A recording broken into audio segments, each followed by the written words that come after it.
Have 10 minutes for your presentation. Mr. President, distinguished delegates and observers, ladies and gentlemen, it is the first time that I have the pleasure to address the Human Rights Council in my capacity as chairperson of the Working Group on the Right to Development. I have actively participated earlier in the work of the United Nations in the area of the right to development, including in my formal capacity of independent expert on the right to development till 2004.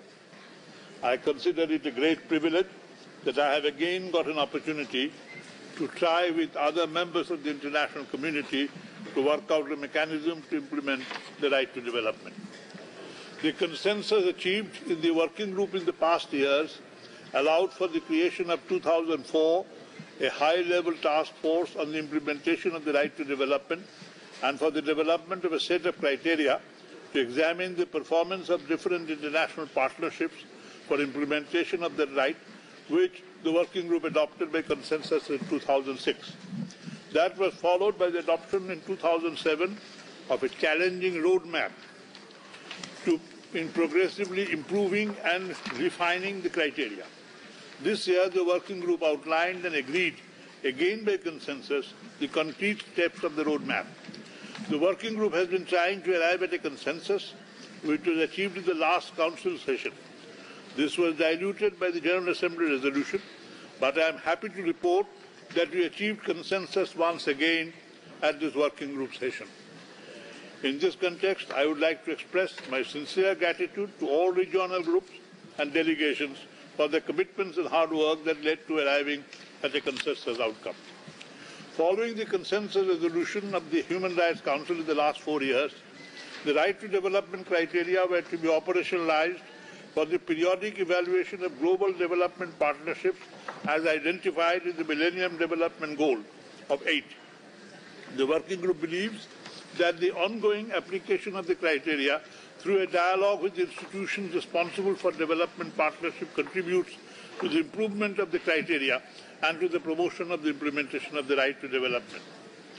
In 2007, the consensus of the working group provided for a roadmap and work plan over 3 phases, which encompasses the following themes: progressive development and refinement of right to development standards, their application to a wider range of development partnerships, and extension to all exemptions of MDG8. I would like to draw your attention to the conclusions and recommendations of the 9th session of the working group, which are contained in paragraph 38 to 46 of working group report of A/HRC 9/17.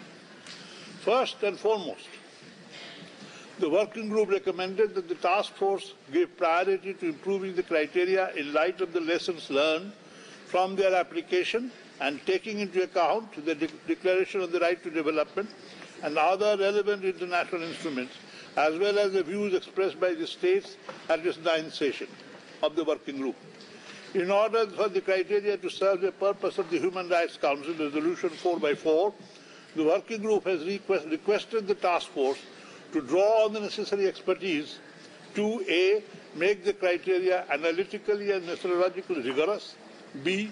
Provide empirically oriented tools to those involved in the implementing right to development partnerships, and ensure they cover MDG8, including Target 8A, on developing further an open, rule-based, predictable and non-discriminatory trading and financial system.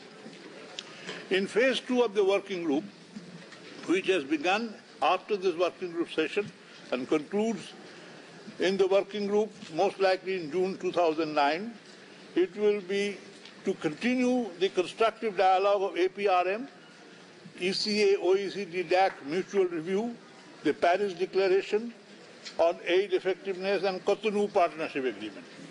B. Give priority to the issues of access to essential medicines in developing countries and focus on health systems, transfer of technology and other relevant dimensions of access to affordable essential drugs. By conducting a desk review of the Intergovernmental Working Group on Public Health, applying the criteria to the Global Fund of HIV/AIDS, and Special Program of Research, and send through the Secretariat a formal invitation to Mercosur to consider entering into a dialogue with the task force. In phase 3, which comprises work to be done in the second half of 2009 and until the session of the working group in 2010, Working Group recommends the task force to A. Study thematic issues of debt relief and transfer of technology, encouraging a dialogue with the institutions responsible for HPC, for the HIPIC and multilateral debt relief initiative, in order to learn from the institutions how the criteria can be improved. Regarding transfer of technology, the partnership suggested were clean development mechanism and WIPO's development agenda. And next, consolidate its findings and present a revised list of right to development criteria along with corresponding operational sub-criteria and outline suggestions for further work, including aspects of international cooperation.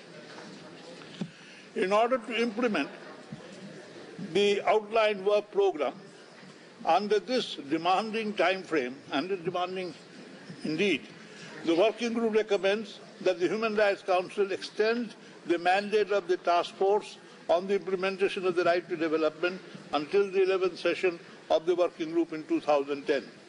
The Working Group also recommends that the Human Rights Council extend its mandate until it completes the task entrusted to it by Human Rights Council Resolution 4x4. In its work so far, the task force has focused on peer and mutual review mechanisms of development and trade cooperation as part of its pilot application of the criteria of global partnership in MDG 8. In adopting the program for work of 2008-2010, Working Group requests this high-level task force to venture into new themes, such as access to essential medicines in developing countries, debt relief, transfer of technology, and geographical expansion into Latin America. Given the diversity and complexity of these tasks, there is indeed need for specialized expertise in addition to the ongoing activities. Given these circumstances, I would like to propose an expansion and reorganization of the membership of the task force in order to treat properly these new areas with adequate technical and specialized expertise, in addition to the allocation of increased resources for consultancy to support the task force work.